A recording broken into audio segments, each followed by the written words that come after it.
Assalamualaikum, welcome back to my channel and also welcome back to my another video. I hope आप सब लोग ठीक ठाक होंगे। चलिए जी, आज मैं आप लोगों को बताऊंगी that's how I started my day. As always सबसे पहले सुबह सुबह उठो और बच्चों को रेडी करो, बच्चों को नाश्ता कराओ और फिर बच्चों को स्कूल भेजो।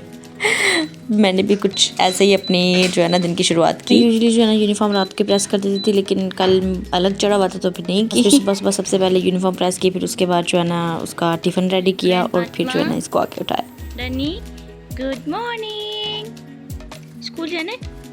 अच्छा, सुबह सुबह बच्चों को उठाना मैं कहती हूँ किसी चैलेंज से कम नहीं है।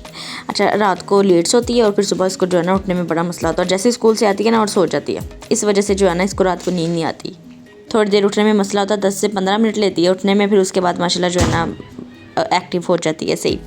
फिर मैंने इसे रेडी वगैरह किया, खाना शाना खिलाया, उसके बाद मैंने टिफ़िन जो है ना इसका रेडी किया और एयर फ्रायर में पहले ही रखा ही थी, तो फिर बस पैक शैक किया और इसे दिया, और ये मैंने इसे क्रीम लगाई जो इसे इन्फेक्शन सा हुआ था फेस पे, और फिर बस बाय टाटा। अच्छा, ये जितना आसान नज़र आ रहा है ना इतना आसान होता नहीं है। इन्होंने जाना होता सुबह 7:30 या 8 बजे इन्होंने जाना होता, ठीक है। उसके लिए 5:30 या 6 बजे उठते तो तब जाके ये 8 बजे जाती हैं।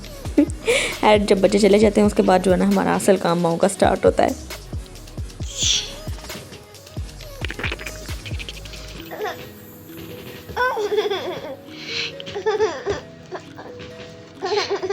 अच्छा जी, उसके बाद जी जब हुरैन फातिमा चली गई तो फिर मैंने अपने रूम की सफाई की, और अच्छा भला माशाल्लाह से जो है ना चिड़ियाघर बनाया हुआ था मैंने। कपड़े जो धुल के आए हुए थे वो मैंने फोल्ड नहीं थे किए हुए, इस वजह से पता है कपड़ों से बड़ा मैस हो जाता है। जब मेरी डेली की यही रूटीन है, मैं जब हुरैन फातिमा स्कूल चली जाती है ना फिर तसल्ली से आराम से बैठ के ना मैं जो है ना डस्टिंग वगैरह करती हूँ, सारा रूम जो है ना अच्छी तरह से साफ़ कर देती हूँ, क्योंकि बच्चों के होते हुए मेरे घर में ये काम मुश्किल होता है। इठा से हाय, इठा से हाय। ना जी ना, कोई मूड नहीं है इस टाइम जो है ना हेलो हाई करने का। एनीवे, उसके बाद जो है ना मैंने अपना जो है ना नाश्ता बना लिया अपना रियासत का। मुझे ऐसा लगता है जब हम खाना खा लेते हैं ना या खाना बना लेते हैं तो हमारा 70% काम ख़त्म हो जाता है।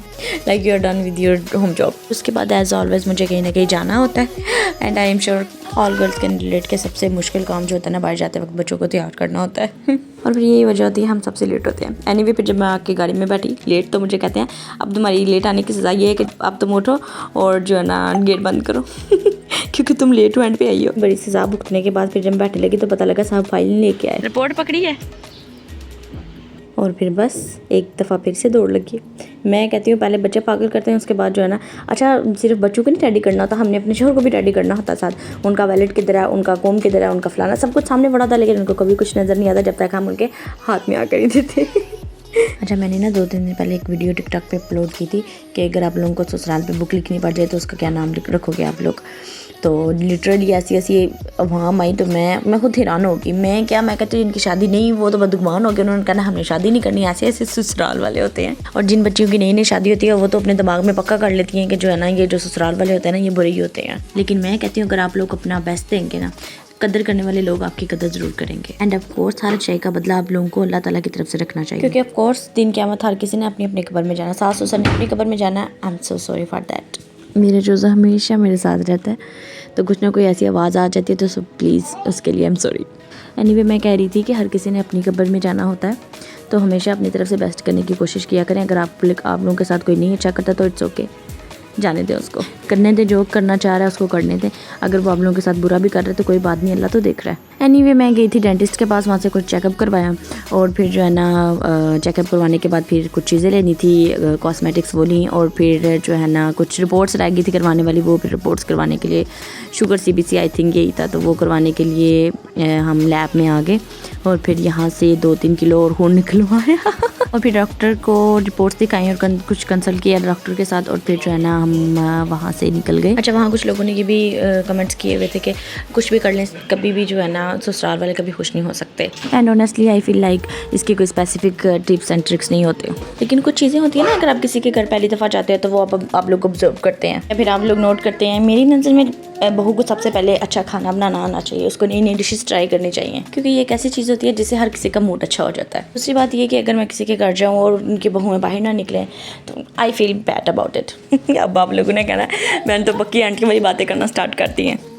लेकिन ये जो बातें मैं आप लोगों के साथ कर रही हूँ ना, these are like basic just जो आप किसी को like you should be humble and polite. It is an matter बहुओं के लिए, मतलब कोई भी, ये तो एक बेसिक सी बात है ना। कोई भी अगर आप लोगों के घर आया तो उस बाहर निकल के उसे सलाम दुआ करनी चाहिए। तो खैर बाकी बातें जो मेरे जहन में आती जाएंगी मैं आप लोगों के साथ डिस्कस करती जाऊँगी। हर फिर हम जब घर आए, घर आके जो है ना आते साथ जो है ना KFC भी हम घर ही ले आए थे, क्योंकि गाड़ी में थोड़ा मुश्किल हो रहा था बच्चों के साथ। तो फिर जो है ना फिर आके थोड़ा नैप लिया, घर आके बच्चों को भी सुलाया, हुनैन फातिमा को भी पकड़ लिया था, उसे भी खाना शाना देगा थोड़ी देर, वो भी सही। उसके बाद शाम को उठे, पॉपकॉर्न्स वगैरह बनाए और फिर जो है ना खाना बनाया शाम का। अच्छा यहाँ क्या हुआ ना, मैं अपनी छोटी सिस्टर है मेरी, तो मैं उसको फ़ोन दे के गई, मैंने कहा ये जब पॉपकॉर्न्स बनेंगे ना तो वीडियो बनाना, ठीक है? तो मैं आती हूँ, ठीक है? और मैं गई, वो बाजी वीडियो बनाती थी, उसने देखा ही नहीं कि वो सारे बाहर निकल रहे हैं, वो उसकी सिर्फ फोकस वीडियो पे थी।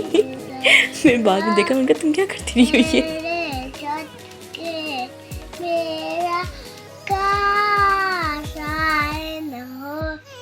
जहां को दीन